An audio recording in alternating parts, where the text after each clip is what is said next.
21 days to build a habit. You've heard it 1,000 times. Some guy on Instagram, shirtless, drinking a green smoothie, telling you discipline is all you need. Just push through 3 weeks and boom, new you.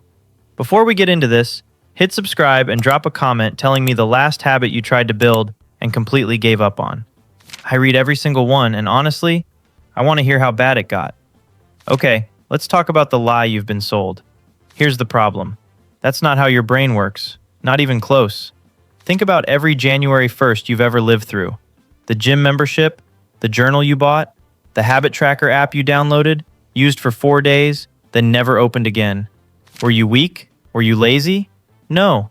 You were following instructions that were never going to work in the first place. Because building a habit was never a willpower problem. It was never a discipline problem. It's an algorithm. A literal, physical, energy-saving algorithm running in your brain right now, whether you like it or not. And once you understand how that algorithm actually works, you'll realize why almost every self-help book on habits gets the ending completely wrong. Let's start with a hard truth.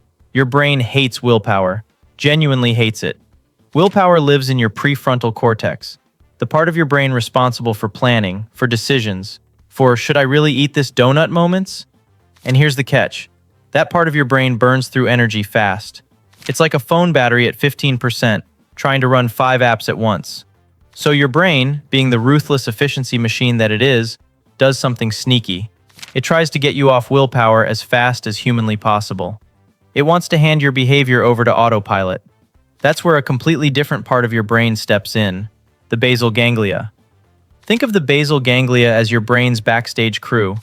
Once a behavior gets repeated enough, this crew quietly takes over the entire performance. No conscious decision required, no internal debate, just automatic execution. But here's the part almost nobody explains correctly. This automation doesn't start with the habit itself. It starts with something much smaller, a cue. A cue is any signal your brain picks up from your environment. The smell of coffee, your phone buzzing on the nightstand, walking past a certain corner of your kitchen. A part of your brain called the ventral striatum is constantly on the lookout for these cues, 24/7, whether you're aware of it or not. And the second that cue gets picked up, something happens that changes everything you thought you knew about motivation. Here's the twist. Dopamine doesn't show up when you finally do the habit. It shows up before. Think about it. The second you smell coffee brewing, you already feel a little lift. You haven't taken a single sip yet. Your brain just fired off a wave of dopamine purely from anticipating the shift that's about to happen. That's the real function of dopamine. It's not a reward for good behavior. It's a prediction engine. It's your brain betting on a payoff before the payoff even arrives. And this is exactly why cravings feel so much stronger than the actual habit itself. The anticipation phase can genuinely feel bigger than the action. Ever notice how reaching for your phone feels almost more compulsive than actually scrolling it? That's dopamine, firing early, on a hunch. So here's the full loop, start to finish. A cue gets picked up by the ventral striatum. Dopamine fires in anticipation of a state change. The behavior fires off, largely automated by the basal ganglia. And your brain rewards the entire sequence through something called synaptic plasticity. Basically, your neurons physically strengthening the connections involved, making the whole loop easier and faster next time around. Cue, anticipation, action, reinforcement. Every single habit you have, good or bad, runs through this exact same 4-step machine. So if this is genuinely just biology, why do so many people still fail, even when they know all of this? Because there's one massive mistake almost everyone makes with their goals. And it's not about motivation, it's about what your brain considers proof. Before we get into that, if this kind of no-nonsense psychology breakdown is your thing, subscribe right now because we do this every single week. And tell me in the comments, what's the one habit you're trying to build right now? I want to see how many of you are chasing the exact same thing. Let's get into the mistake. Here's where almost every habit app, every fitness influencer, every New Year, New Me post completely misses the point. Most people set outcome goals. I'll lose 10 pounds. I'll read more. I'll wake up earlier. Sounds reasonable, right? Except your brain doesn't actually care about outcomes. Outcomes are way too far in the future for a system built on immediate cues and immediate dopamine hits. Here's what actually happens instead. You set a goal like lose 10 pounds, but your self-image never changes. In your head, you're still just someone trying to get healthy, not someone who is healthy. And that mismatch creates a genuine conflict inside your brain. Psychologists call this cognitive dissonance. When your actions and your self-image don't line up, your brain experiences it as actual discomfort, real, measurable tension. So what does your brain do to resolve that tension? 9 times out of 10, it doesn't change your self-image. It just quietly drops the new behavior instead. Because reverting back to your old identity is, biologically speaking, the path of least resistance.